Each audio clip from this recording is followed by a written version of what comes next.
Good morning from a quiet garden. Jenny Cleaston here.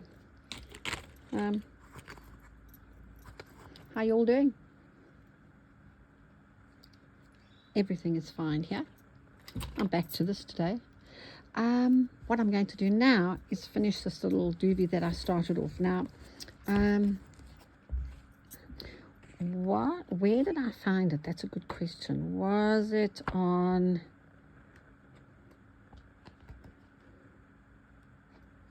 Yes, there it is there.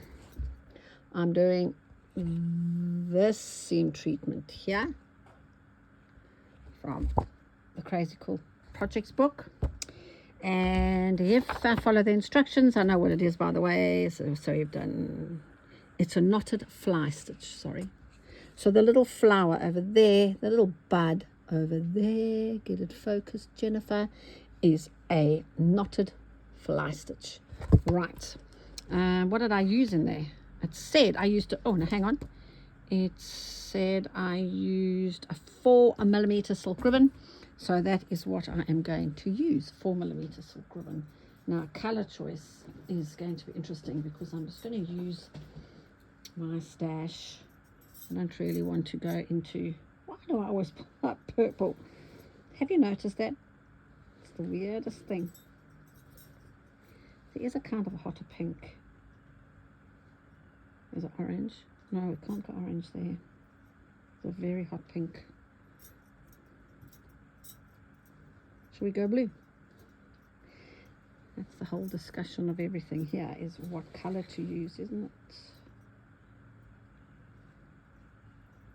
I wonder if I shouldn't go like a pink. Nee wat? Ek hou nie daarvan nie, hoor. What about a goldy kind of? That would be great. But that's a variegated thread and I don't like using it. It's going to go into another color. I really need, what is this little thing? You know what that is? Oh, lovely Jane and I love this one. Okay, I am going to use that because there's a little bit of purple happening in there. I don't know how much I've got, so I'll just begin my journey and see what happens. That is, I don't know, it's a great color.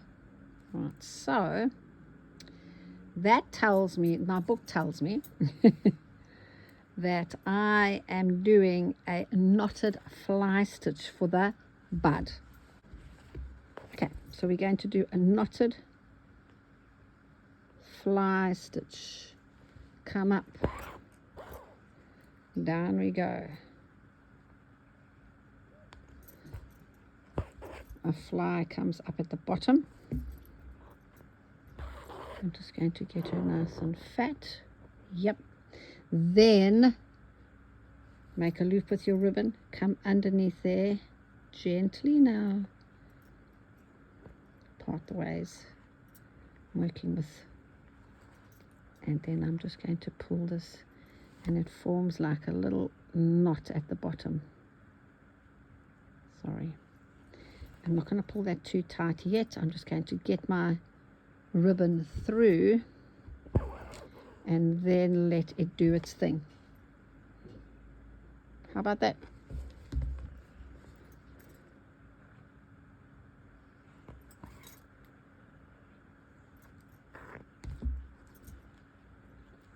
Let's do another one.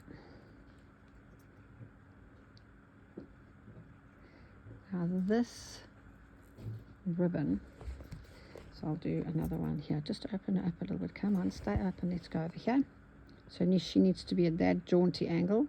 I'm going to go slightly bigger here because the flower is bigger. Back down. Nice and wide.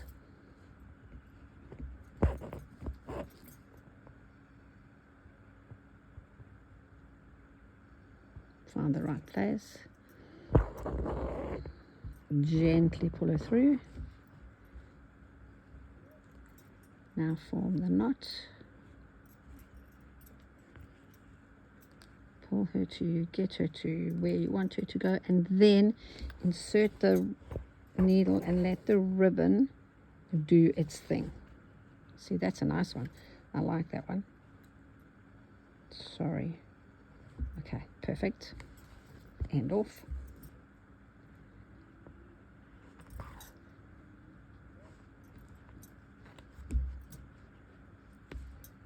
One more.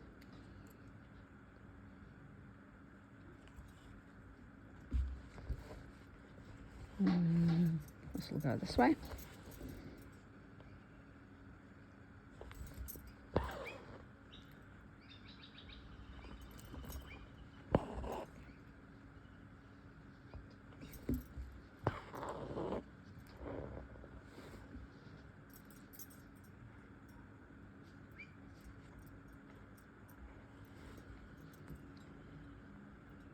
That's a nice one too. There you go. Cute. She's all twisty and gnarly on me. Nice. And then don't you just love the sound of thread going through fabric?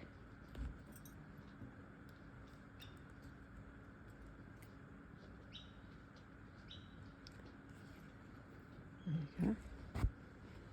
One more over here, and there's hardly any room over here, but we'll manage. We'll do her anyway.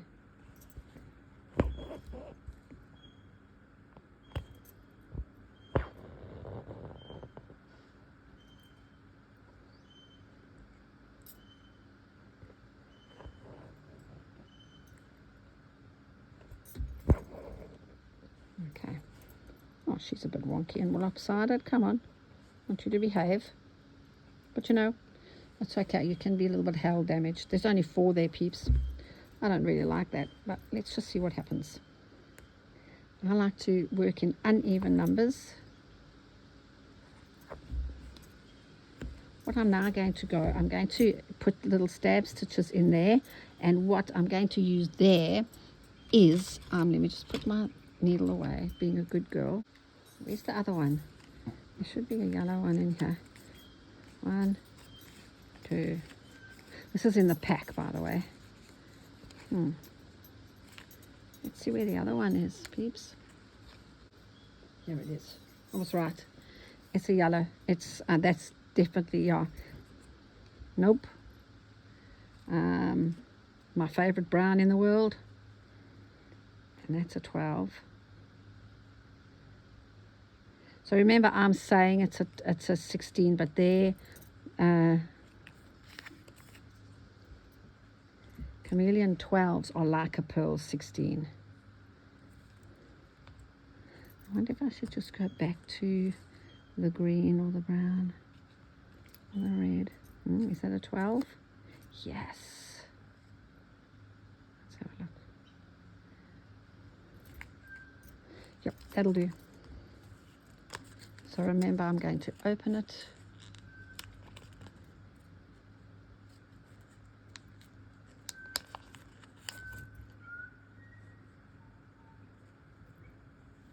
You can listen to the birds while I fuss with this thread.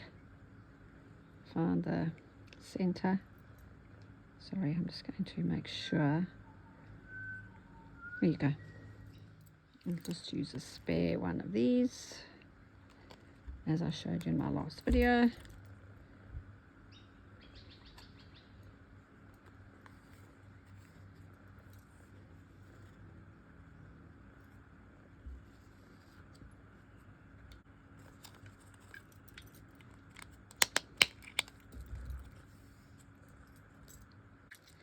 Now what I should have done by rights to get balance to this, before I add my little stab stitches, I should add the little leaves to this first. Okay, so that's what I'm just going to pause for a moment and be a good girl and get that done now. That was from the green pack. These Bolivardis. Everything's off camera today, isn't it? Now, there's quite a strong variegation in this one, so I'm just going to make sure that the dark goes on the dark and the light goes on the light. Otherwise, they're just going to jump around too much for me and I'll be unhappy. So I'm just going to make sure that the dark green leaves go there.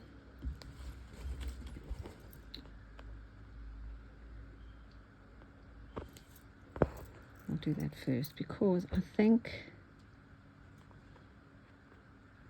my petals are not going to be strong, big enough. You know, my little doobies at the top, so I think I might have to do something to them. But let's just get this first, and then we'll do it properly in the correct order. Well, the order that I like to do.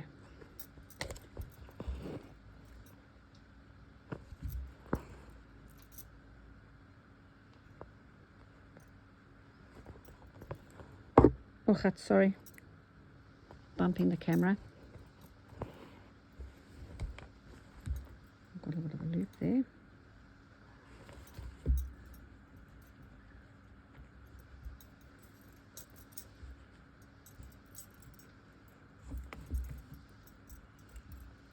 Okay. Let's go to the green now for the other sides.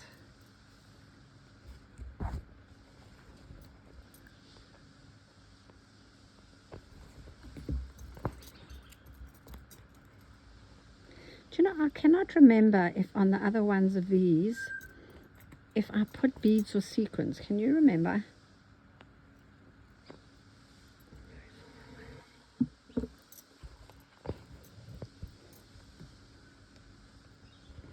I just can't remember if we put beads, you know, the other little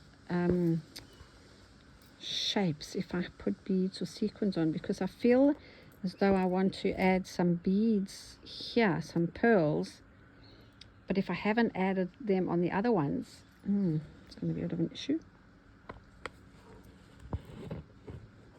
Ja, wat Jennifer, wat gaat daar so aan?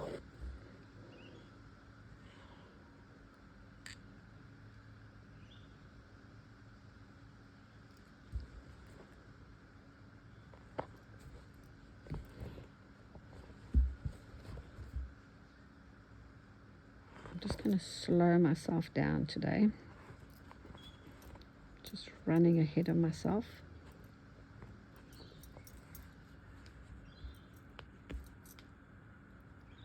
And if I'm a bit close, it's a bit better, I reckon. I think if I get in your grill, it's quite unattractive.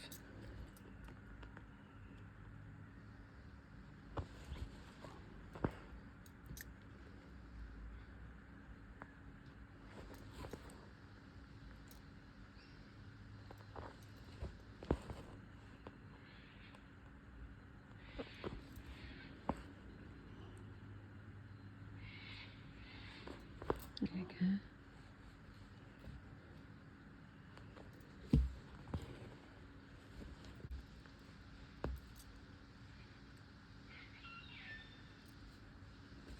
That's a cockatoo, if you can hear it in the background.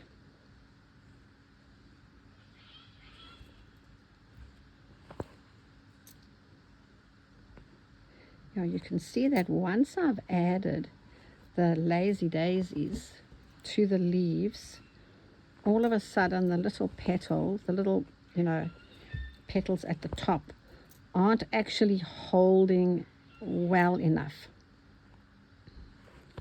So although I have copied from the book exactly, it's just not doing it for me. So I might just add a few more little stitches just to make them come up a little bit. Now where is that ribbon? See if you don't put things in. Did I finish that? Really?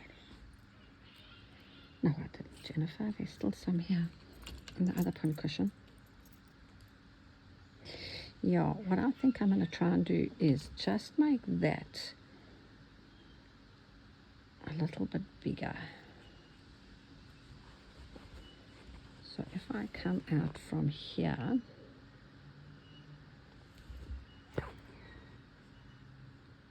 give give it a little bit of a ribbon stitch. Oh, never mind. I've gone right over it. It got caught on my thimble. Why am I actually wearing a thimble today? I don't need one. So I'm not going to unpick that. I will just simply go over her again. I'll just do this one tight as well. I'll just pull her tight as well. And then she'll kind of match. There you go. Yeah, she's okay. Now,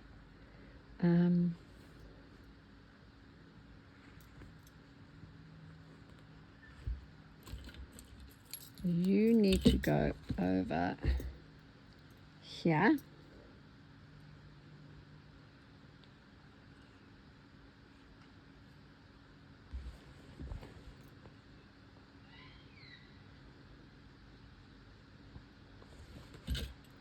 It's funny, hey? I have no rhythm today. Absolutely none in my hands.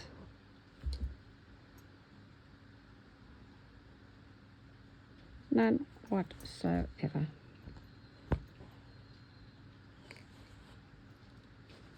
That's a bit better. Oh, there's a brush turkey right near me.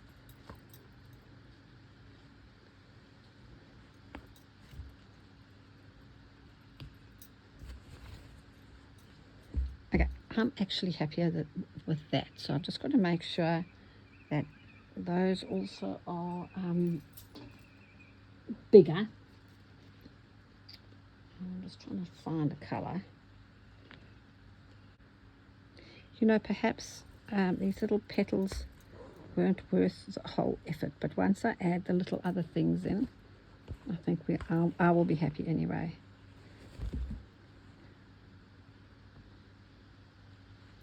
So please don't end off your embroidery like this, everybody. Be a good girl and couch it down with a bit of thread, please. I'm being very lazy. Indeed. Indeed. Okay, there you go. I think that's better already. Sorry, I'm going through a little bit of a knot here at the back. There you go.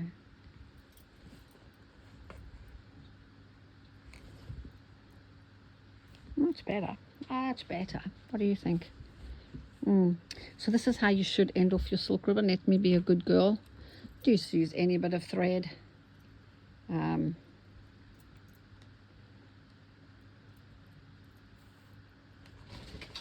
Oh, gave me such a fright. You know, as I'm stitching here, and I was not going to show you the correct way to end off, but two things happened in my life this week that got me really thinking.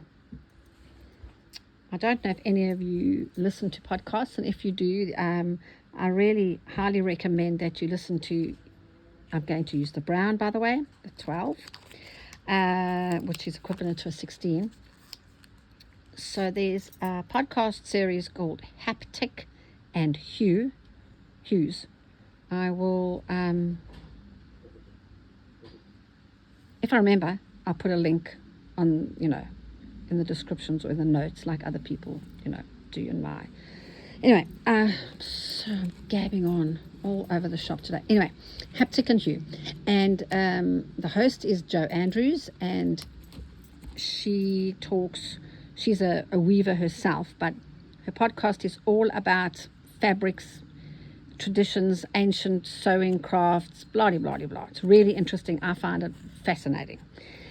The episode I listened to recently was about the school in London that in the 1850s that taught young working class girls how to stitch, mend, whatever. So you, as a young working girl, you went to the school, you often got a bursary, and for 2 years you learned how to stitch and darn and whatever else, and then these young women went off to teach. And Jo was saying in this podcast that the samples of these young, their work was extraordinary. The workmanship was just outstanding, and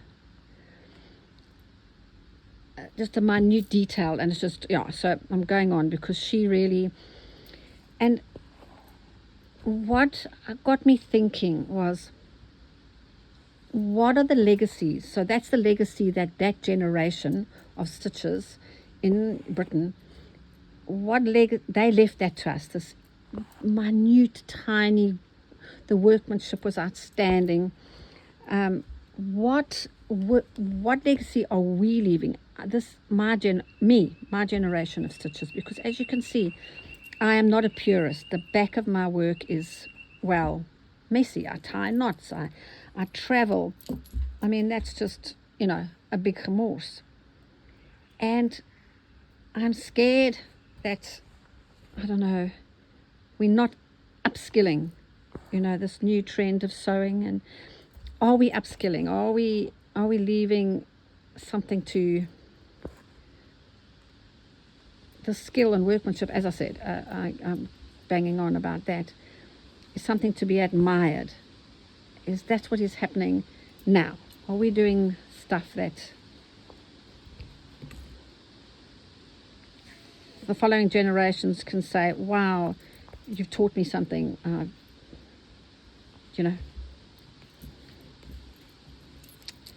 don't know. It's just a thought. Because also, lovely Jane and I went to an opening of an exhibition of the Scott sisters in Landsborough. So they were botanical artists and naturalists in the 1850s in Australia. And their work is just astounding. The attention to detail, it was just phenomenal. And I'm going, are we doing that? Are we leaving that behind?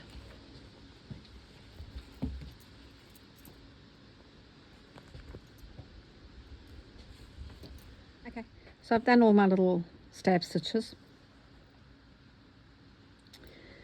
Yes, sorry about that little rant, and I don't know. I got a lovely email from a woman called Elizabeth to say that it was a really lovely email, thanking me, blah, blah, blah, but she also said that she was introduced to me through the Roxy sisters, so thank you for that.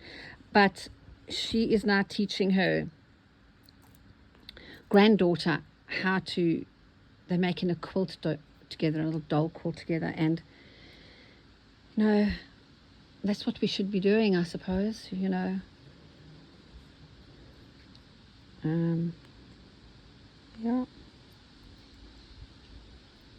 Yeah, what level of skill are we teaching? Are we leaving? Anyway, that's just me. Okay, now I'm going to do another one over there, and then what I'll do is I'm going to decide what I'm going to put in the other little spare things over here. And I think I have a feeling in my bones that I'm going to put tiny, tiny little pearls there. So one more there, because I don't really like just 4, so I will just put another little funny one in there. And then I'll go and get some beads, and I'll do that.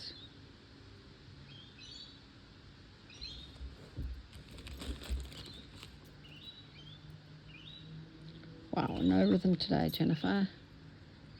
I've got things on my mind, I suppose. All right, now I need that green again, because that green is going to make that little stem. If I can find it. I've got 2 pin cushions on the go, which is disconcerting. I'm back, and I have done my little doovies, and now I'm going to add a few little beads. So I'm just going to have a look in here quickly if I've got my little beading mat. I normally have one here.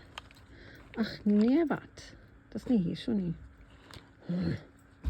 Okay, so as you know, I always use Nemo beading thread, because there's nothing worse for me than a wobbly bead, and it doesn't stretch, etc., etc. And I'm going to try these pearls. Now I'm not sure if, I have to use a very fine needle, I'm not sure if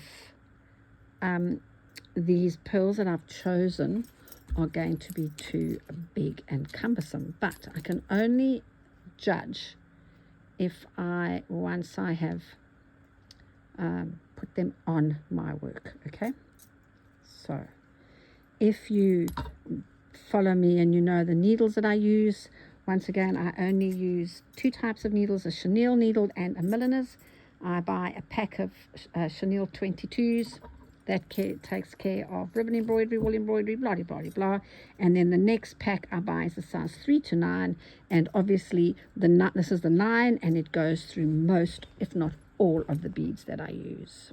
Very factual right there, isn't it? All right, so I'm going to go through this pearl twice, and I'm going to anchor off before and after every little stitch. Now, I have a funny feeling that this might be very, very, very far away. Too big. But I can't really see until I have a few on, because one looks like a lot, but then when you add more and it gets diluted, it looks a bit better. So I'm going to come over here now. I have an anchoring knot before and after every bead. So I'm going to do another anchoring knot here.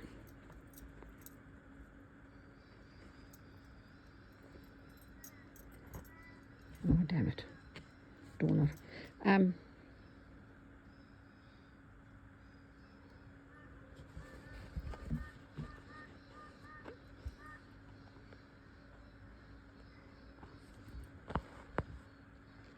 I have a feeling in my bones, peeps, that I will be taking these off.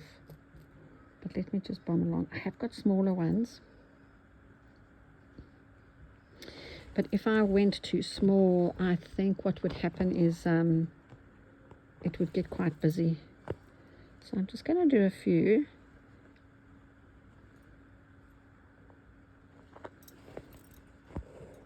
And see what happens. And then I'm going to add one more stitch and then see what happens then. Let me see if that's going there. Yep, it is. So anchor before and after.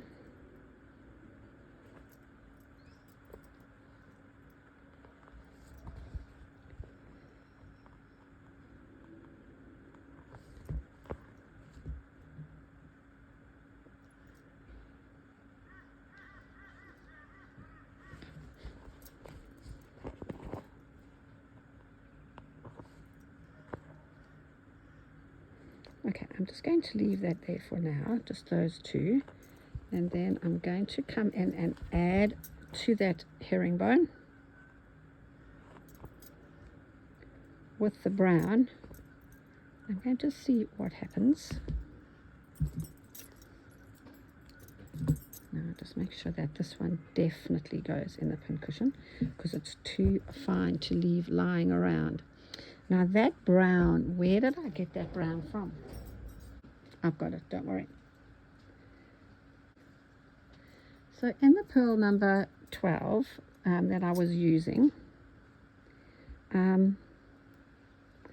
what would happen if because there's red there, so I might not use that, but there is the pearl 12 there, and there was an orange. This is in the, okay, let me try this. Let's see how this works.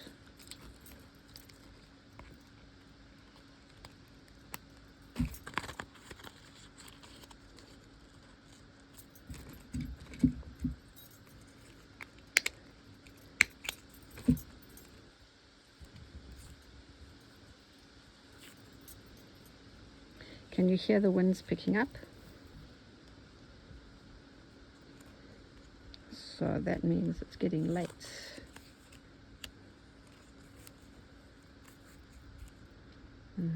Scissors.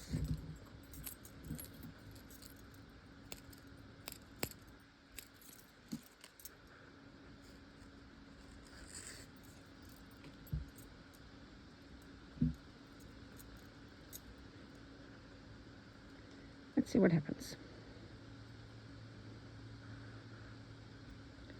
If I come from here,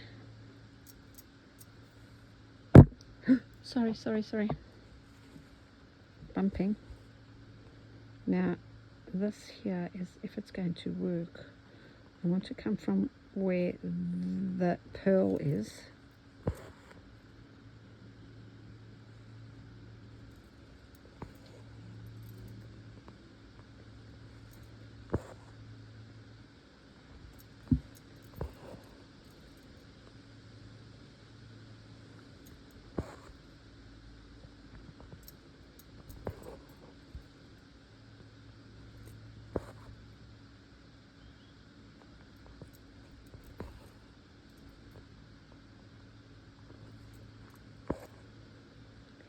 See, when you're working with a thinner thread, if I actually had to use a stranded cotton for this, 2 or 3 strands, what would happen is that the stranded cotton would separate, and I don't like it. Lots of people do use it though, so you know.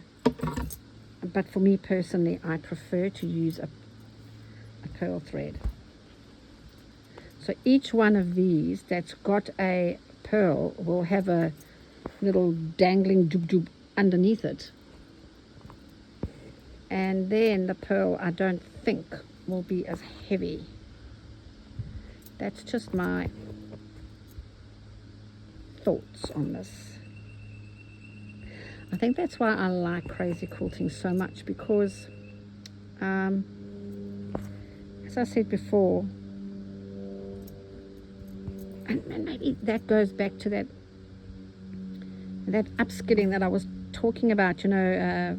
Crazy quilting in the Victorian times was just beautiful workmanship. They showed kind of restraint. Their color palette was beautiful. And then in 1980s, everything just went out the window. And you know, like if you look at Jacobean embroidery, it's just so, I don't know, are we doing the wrong thing? Are we teaching the next generation not to care about skill? I don't know. Anyway, I'm going to leave that now. I've been banging on about it enough. Anyway, go back to crazy quilting. So, you know, I love crazy quilting, but it does ask something of me. It sort of says, okay, Jennifer, you know you want to put that there, but is it going to be gratuitous? Is it there just for the simple reason of being there? Yep, that's good. So that's working for me quite well. So now I feel I can actually go ahead and do the rest of the pearls, because I know what I'm going to do elsewhere. So it's getting a little bit orange here, but I know what's going to happen. So I think I know.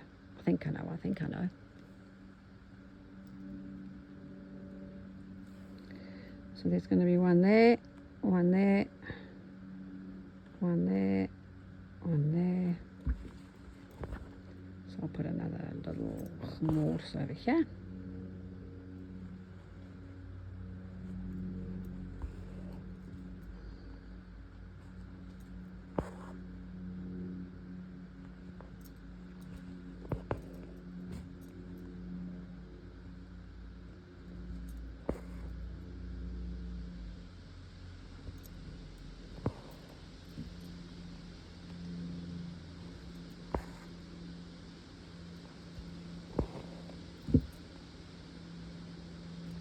Can you hear that wind in the trees?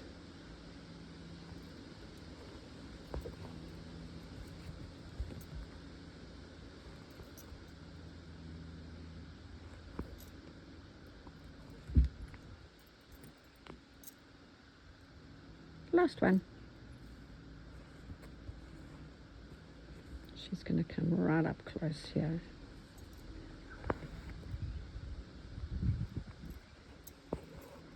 Time to go inside.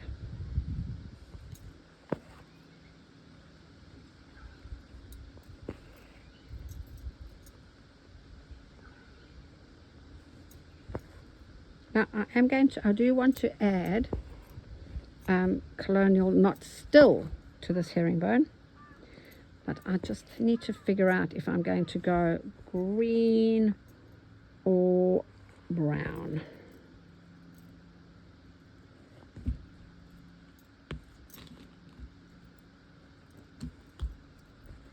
Okay, so that light is, but is it distracting from the, I'm holding off on those pearls, peeps, because I'm just not sure. Where's that green that I was using? I thought I had it in a needle. Yeah, I do. There's one there.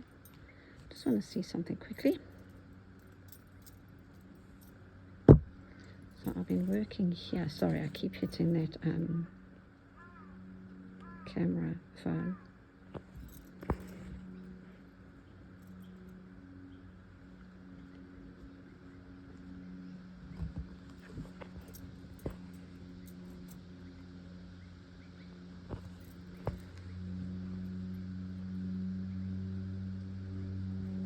Colonial knot.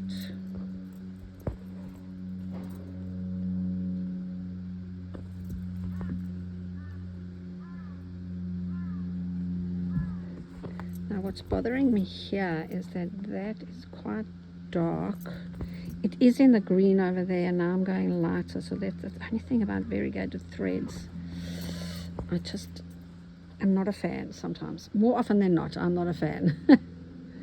Because it kind of just loses shape of your work, I think.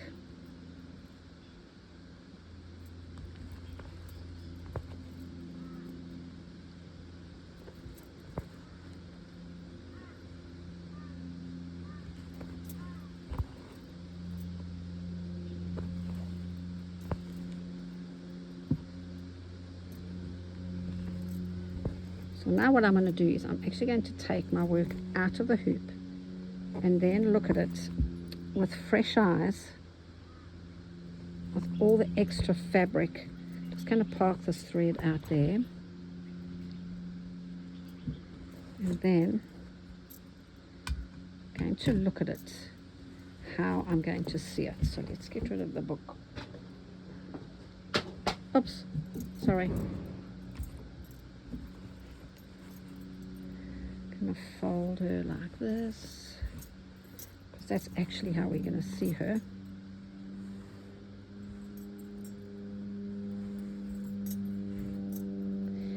Have I gone too hard on the green?